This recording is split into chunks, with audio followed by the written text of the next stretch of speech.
So it came out that the Lakers are interested. Obviously, we've heard Zach LaVine's trying to force his way out, potentially making a video on that very soon. But what we're hearing right now is that Jae Crowder, Eric Gordon, Al Burks, Terry Rozier, PJ Washington, Kelly Oubre, Josh Richardson, and Jakob Poeltl are all names to watch for the Lakers to make a move because they have $20 million that they could do.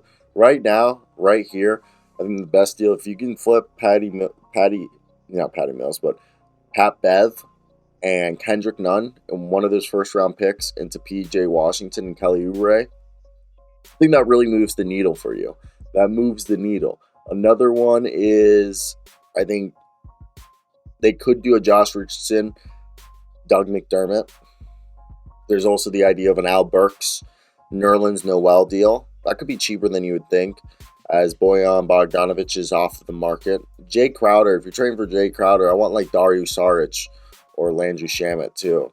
Okay? Send me Dario Saric and Landry Shamet with Jae Crowder, and we could talk business. But you're going to have to take Pat Bev and Kendrick Nunn and pick. Really doing all these teams are doing for the pick. If so, I think Eric Gordon would be nice, but I'm only trading for Eric Gordon if KJ Martin's involved, and I don't know if that's going to be happening. And last week we've heard from Sam Amick of The Athletic that Russell Westbrook's more than likely to stay on this team past the trade deadline, as that requires them to use, you know, probably both first round picks to trade Russell Westbrook. Right now, they basically have said the only way they trade Russell Westbrook is if they find a deal that they really like.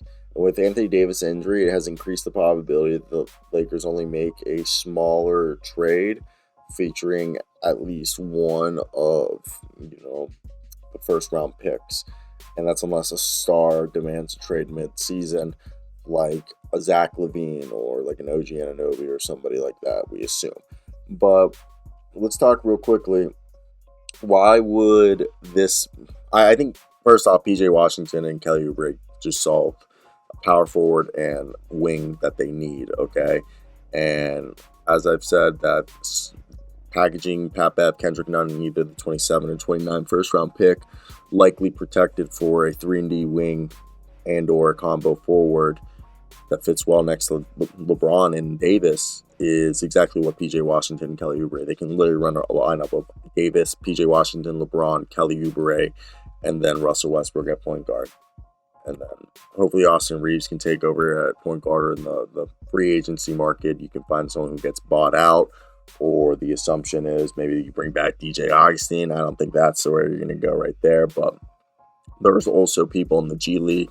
Scottie Pippen Jr. is not doing bad. Maybe you can find someone suitable. I think trading for Jakob Poeltl or a big money center right now doesn't make sense. I think looking for a power forward or a 3-and-D wing does make the most sense.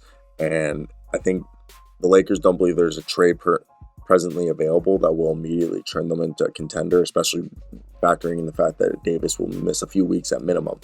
At this point, looking from the Lakers' perspective, the downside to making the wrong deal is potentially having to reload the roster by trading future first-round picks down the road. They don't want to dig themselves into a deeper, hole. And I think right now the best thing for them to do is wait and be patient till a team decides to become a seller. And there aren't many teams who are willing to part with starting caliber veterans. And as we get closer to deadline, I think that'll be something that is happening. And right now, you got LeBron, who's averaging over 4 straight games, 32.8 points. So you're going to ride the hot hand while you can. And you also, the thing is I think looking for a backup center is not needed, because Thomas Bryant, since Davis's absence, is averaging 17.7 points on 61.1% shooting and 55.6% three-point shooting, along with 7 rebounds over the past 3 games.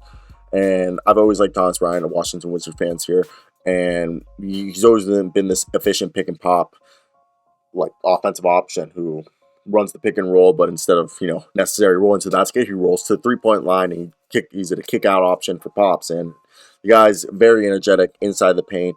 He's a constant threat for offensive rebounds, and even seen against the Suns, you saw him out there just grabbing boards, pull back. Thomas Bryant, he's a good player, and the thing was that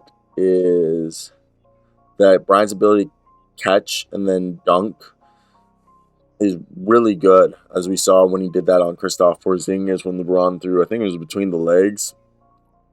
And yeah, and then he just dunked on Kristaps Porzingis, who's one of the better ones. And the three-point shooting that Brian has offered has been great, just being able to shoot threes.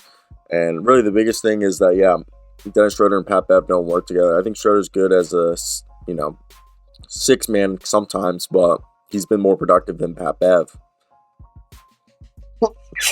And you got Max Christie, who's been like the 14, 15 man, but like the guy's got a high IQ and he's shooting 40% on his threes and starting to gain confidence. So I want to hear you guys' thoughts.